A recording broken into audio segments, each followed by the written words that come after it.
Such amazing courage and resilience there.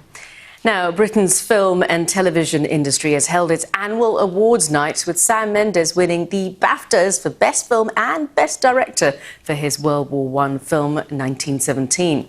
Now, Renée Zellweger was recognised for her portrayal of Judy Garland, while the star of Joker, Joaquin Phoenix, was named Best Actor.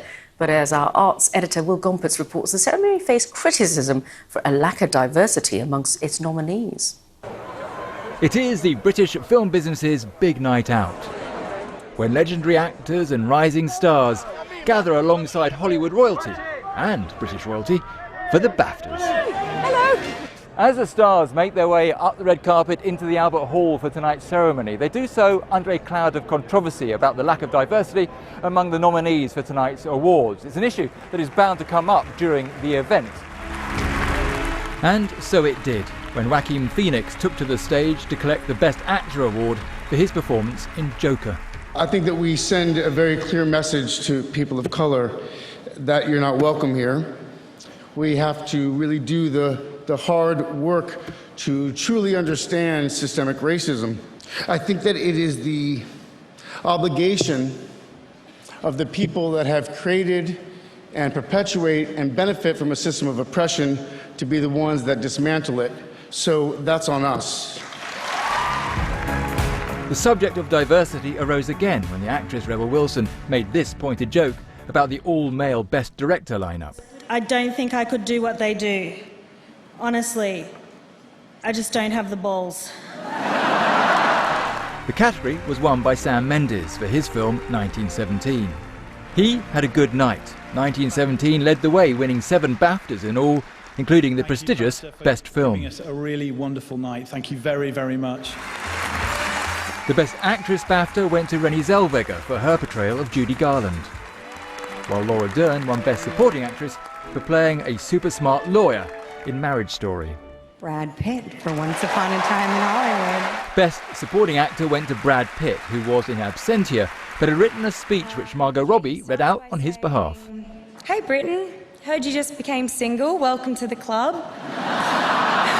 Oh, and he says that he is going to name this Harry, because he is really excited about bringing it back to the States with him. Prince William, BAFTA's president, might have found that amusing, but when it came to his turn to speak, he was in no mood for joking. In 2020, and not for the first time in the last few years, we find ourselves talking again about the need to do more to ensure diversity in the sector and in the awards process. That simply cannot be right in this day and age. A serious point to end a night of celebration. Will Gompertz, BBC News. Right, let's speak to the actor Mick Szal, who appeared in the film Joker, which Joaquin Phoenix won the leading actor award for, as you just saw. Lovely to speak to you. So I'm sure you were hoping that Joaquin would win. Were you expecting him to, though?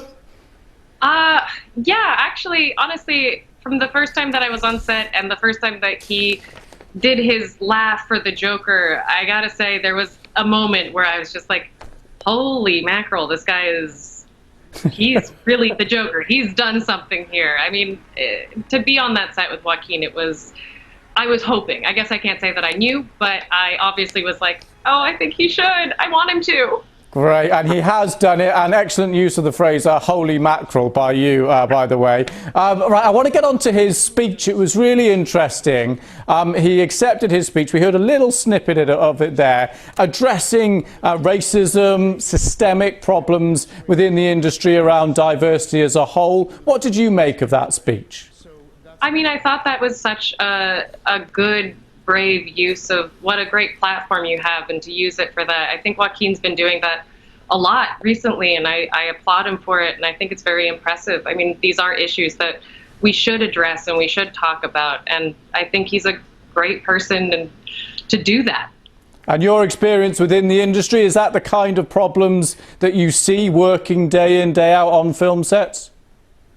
Well, it's definitely something that I think people are starting to address, which I really appreciate. I think there is a move for that. I think there's always more room to go further, of course. So yeah. I think that Joaquin made a great point that, we should be doing more.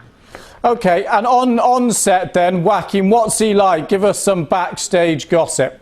Oh, what a sweet guy. I gotta say, I mean, look, I feel like if I was on that set and I had to be the Joker, there'd be so many things running through my head that I would not be able to do all of the other things that he was doing. He was so congenial, like saying hello to every person who came on set, introducing himself, saying thank you. My mic became loose at one point, and he was the one that was like, oh, Mick's mic is loose, we should fix that, which is just, I mean, how kind. What a nice thing for someone like of Joaquin's stature, the star of the film, to be noticing everything like that. I mean, what a true, nice, amazing man. that was almost like a kind of a awards acceptance speech by yourself there. I love that. Thank you so much.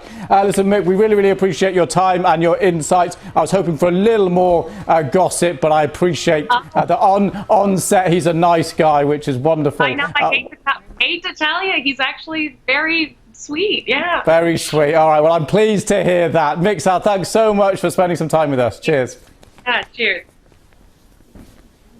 Well, that's a great interview. Really excited to watch the film and some of the other winners, of course, at the BAFTA Awards. What about yourself, Lewis? Yeah, I need to get to the film. 1917, to my shame, I haven't seen it, but I am desperate to see that. That is going to be next on my list. I haven't either. All right. Well, you've been watching Newsday. I'm Sharon Duke-Lael in Singapore. And I'm Lewis Vaughan-Jones in London. And just before I go, let's show you these pictures. Sunday is Groundhog Day in the US and Canada, with celebrations taking place for the 134th year, if you can believe it. This is Pennsylvania. Punxsutawney Phil is the name of the groundhog, which I probably mispronounced. But anyway, he made his annual appearance to decide here whether we're in for an extended winter or an early spring. And I think the decision was an early spring. I don't know how scientific that is. Anyway, thanks very much for your company. This is BBC World News.